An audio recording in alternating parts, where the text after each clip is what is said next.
Irmãos, graça e paz, tudo bem com vocês? Hoje eu quero falar mais um pouquinho sobre o calvinismo. Esse vídeo que eu vou gravar aqui é a parte número 2. São vídeos que eu quero gravar filmando a tela do celular de maneira mais objetiva.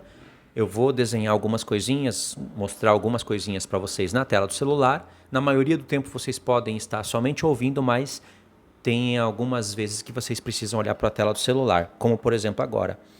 Esse é o vídeo parte 2, porque na parte 1 eu não consegui terminar tudo dentro de 15 minutos, que é o objetivo que eu quero gravar para postar os vídeos no Instagram também. Então eu comentei sobre esse meu vídeo aqui, de 53 minutos. Não sei se vocês estão vendo. Esse vídeo de 53 minutos. É um ótimo vídeo que eu quero que vocês assistam, caso vocês não tenham assistido. O título do vídeo é esse daqui que eu vou pôr para vocês. Igreja Presbiteriana, o Deus calvinista que condena pessoas ao inferno só para provar a sua soberania.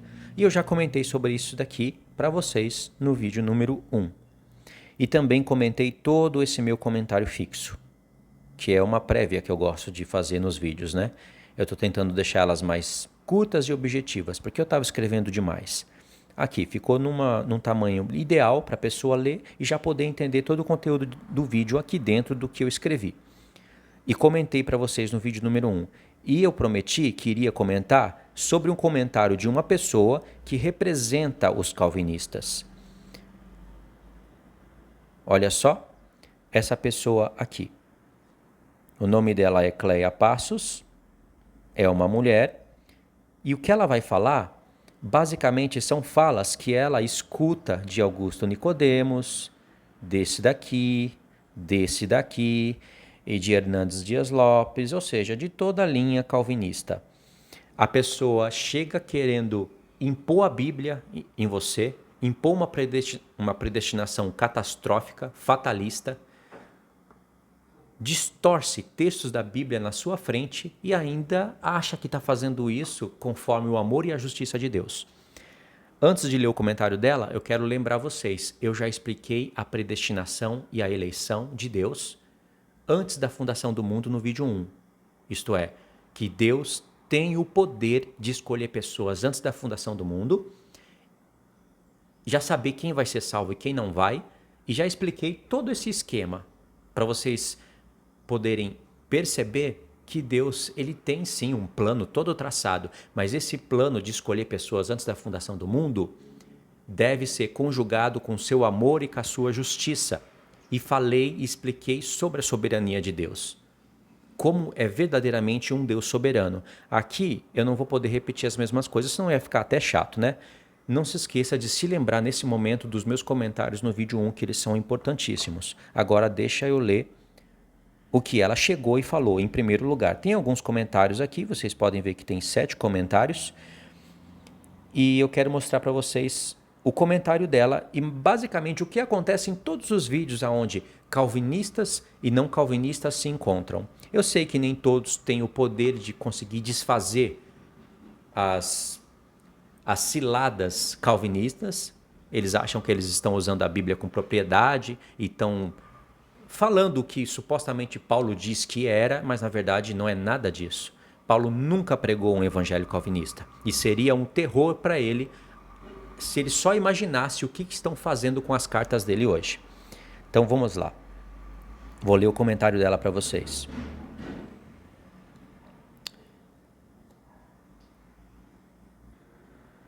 O comentário dela começa assim: porque ao invés de atacar o calvinismo e seus defensores, você não usa o seu canal para pregar o evangelho conforme a sua linha de pensamento? O povo está sedento pela palavra, não quem a confunda mais. Ou seja, o povo está sedento pela palavra e não de ouvir pessoas que confundam ainda mais a palavra. Ela não falou aqui que ela é calvinista, ela só deixou um parecer que tem a aparência de justiça. Então eu estou usando o meu canal só para atacar o calvinismo, eu deveria estar pregando o amor de Deus. Agora eu pergunto para vocês, como vocês podem ver homens que vão avançando dentro do evangelho, com o sobrenome de que está vivo, mas está morto, dentro de uma igreja, prometendo mentiras para a igreja, e não fazer nada? Porque esses homens aqui, em suas congregações, esses que eu estou mostrando aqui na tela, em suas congregações, eles não pregam toda a verdade calvinista. Eles pregam a metade da verdade, aspas, porque não é verdade, mas eles pregam a metade daquilo que eles consideram verdade. A outra metade eles escondem. E quando você apresenta essa outra metade para os seus ouvintes, parece que são incapazes de meditar, eles chamam isso de espantalho, fala que você está inventando algo que não é calvinismo, e é mentira pura. Eu falei sobre isso no primeiro vídeo, vocês lembram? Eu quis que vocês se lembrassem disso, para mostrar a infidelidade deles. Como vocês podem ouvir eles apresentando um Deus esquizofrênico, sociopata, que tem distúrbio mental, que impede pessoas de serem salvas e depois supostamente vai julgar essas pessoas pelas suas responsabilidades com justiça e com verdade? Como vocês podem ver isso e achar que isso é normal? Como que Deus vai julgar alguém pelos seus pecados, sendo que essa pessoa não teve uma oportunidade verdadeira de se achegar ao Senhor? Ele apenas chamou externamente. Ou a pessoa apenas participou de uma graça evanescente. Deus nunca teve a intenção de salvá-la, então essa pessoa nunca poderia seguir o Senhor. Como que ele vai? Ele que criou o homem. Esses homens que estão indo para o inferno, porque Deus odiou antes da fundação do mundo, e isso é fato dentro da igreja calvinista, eles estão indo para o inferno porque Deus odiou eles antes. Como que Deus vai julgar essas pessoas com justiça? Aliás, nem a cruz de Cristo seria capaz de fazer esses homens se voltarem para o Senhor caso eles tivessem o poder de escolha. Então o diabo criou algo que é impossível para Deus e os calvinistas aceitam isso. É impossível para Deus salvar homens que têm o poder de escolha.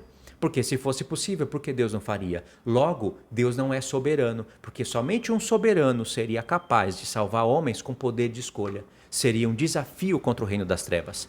E esse Deus soberano decretou que quem não ouvisse a palavra de Deus, ou ouvisse, participasse e depois apostatasse, seria julgado e condenado justamente conforme as suas obras. Isso é um Deus soberano, justo e verdadeiro. O Deus que os calvinistas apresentam é praticamente um demônio que tem distúrbios mentais. Só que eles pegam esse demônio e colocam o nome de Deus. Aí esse demônio tem um filho e eles colocam o nome de Jesus. Esse demônio que tem um filho tem um evangelho que é maldito e eles colocam o evangelho da salvação. Mas só que essas maldições parece que não afetam os membros da igreja presbiteriana. Parece que essas maldições nunca afetaria os filhos e os netos de Augusto Nicodemos ou a esposa de Hernandes Dias Lopes. Sim, não há possibilidade disso acontecer com eles, porque se há possibilidade de todas essas maldições, que eu considero maldição, acontecer com seus familiares, como que eles vão se alegrar? Sabendo que Deus poderia salvar o filho deles, que eles tanto amam, mas Deus não salva, porque Deus odiou antes da fundação do mundo. Como que eles vão se alegrar com um Deus desse que tem distúrbios mentais? Que ele fala que todo dia estendeu as mãos para Israel, um povo rebelde e contraditório, mas Israel não quis. Mas se na mensagem calvinista Israel não quis porque Deus não quis antes, por que Deus estendeu a mão para salvar? Por que Deus está se queixando de algo que era impossível acontecer, já que ele mesmo decretou antes que ninguém pegasse nas mãos dele para ser salvo? Eu citei aqui um texto que está dentro de Romanos 10, ou seja, é um Deus que sofre distúrbios mentais. E esses homens estão apresentando isso para o povo como se fosse o evangelho de Cristo. Entenderam? Por isso que quando eu falo que isso é maldito, eu provo pela escritura que é maldito. Então ela veio e comentou isso. Aí esse irmão aqui do canal do canal Examinai Oficial, que é o irmão Magno, eu conheço já há muitos anos, ele disse assim: ele já explicou isso muitas vezes. Vai defender a palavra sempre, é a missão dele, afinal, cada um com a sua vocação. Ok. Ele explicou resumidamente para essa pessoa e com educação, certo? Aí essa pessoa respondeu. Vamos ver o que ela respondeu. Quem defende a palavra deve se basear apenas na Bíblia e não em outros. E por isso que vejo muitas pessoas não querer aceitar ser evangelizado. Por que ela está indignada que as pessoas não aceitam ser evangelizadas? Porque ela é calvinista. Eu vou mostrar para vocês que ela é calvinista. Ela está indignada por quê? Se Deus que predeterminou antes da fundação do mundo que tais pessoas não aceitassem o evangelho. Olha a loucura desse povo. Aí ela continua dizendo: cada um atacando o outro ao invés de pregar a palavra à luz do evangelho. Olha quantas pessoas se enganando nas suas falas, nas suas falácias. Aí esse irmão comentou: Evangelho da luz começa com os esclarecimentos da verdade, e nisso está incluso combater falsas doutrinas e falsos pastores. Cristo é o apóstolo, Cristo e os apóstolos deram exemplos disso.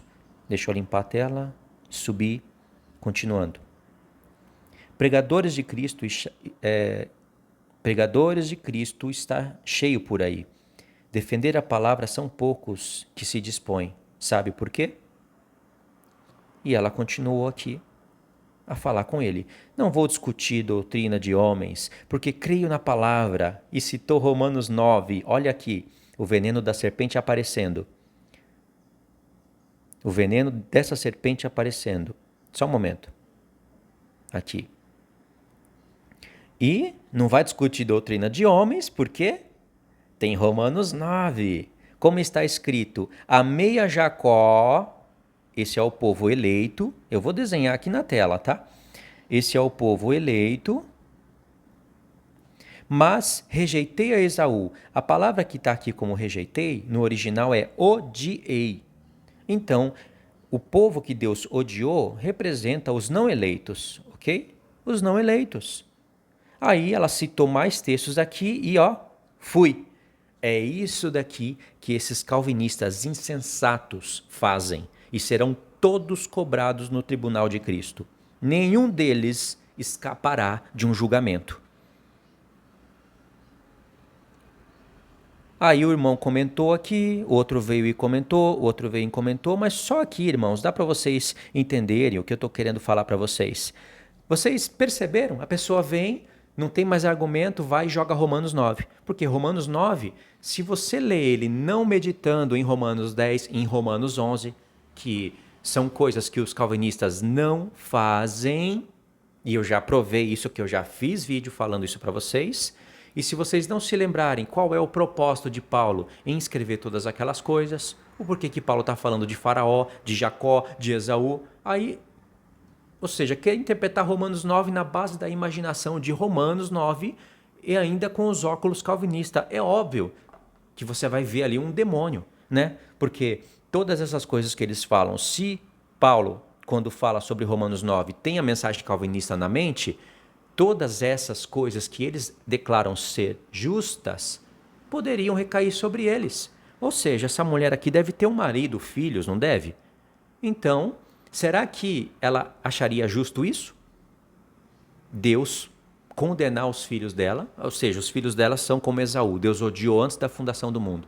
Aí Deus vai condenar ao inferno, ao lago de fogo. Mas vai querer salvar ela. Aí Deus perguntasse, é justo isso? Cleia Passos, é justo? Ela ia ter que falar, é justo. Os filhos que ela tanto ama, que ela tanto se esforçou para cuidar, para educar, às vezes até ensinou a palavra de Deus para eles, muitos deles pode até, porque ela está representando os calvinistas, e os filhos, né, o resto dos calvinistas, muitos deles até viraram pregadores, mas participaram de uma graça evanescente. E se Deus perguntasse, e agora, Cleia Passos, e se eu quero salvar os seus filhos e você não? E se você foi participante de uma graça evanescente, e se eu te odiei antes da fundação do mundo, seria justo? O que ela iria falar? Eu duvido ela falar que isso ia ser justo. É justo, Senhor. O Senhor tem me usado por um tempo para eu ensinar a palavra para os meus filhos, e agora que eu cumpri o meu propósito, já que o Senhor me odiou antes da fundação do mundo, me jogar no lago de fogo. É justo. Só uma pessoa endemoniada queria falar isso. Isso é praticamente você ter uma comunicação com o demônio, não com Deus. Vocês entenderam, irmãos, o perigo dessa doutrina? Por isso que eu digo, se afastem de reverendos calvinistas. Esse povo da presbiteriana precisa acordar para um evangelho sadio e verdadeiro. Eu vou parar aqui, esse foi o vídeo número 2. Acompanhe aí o meu comentário fixo e todos os links que eu vou deixar para vocês. Fiquem na paz.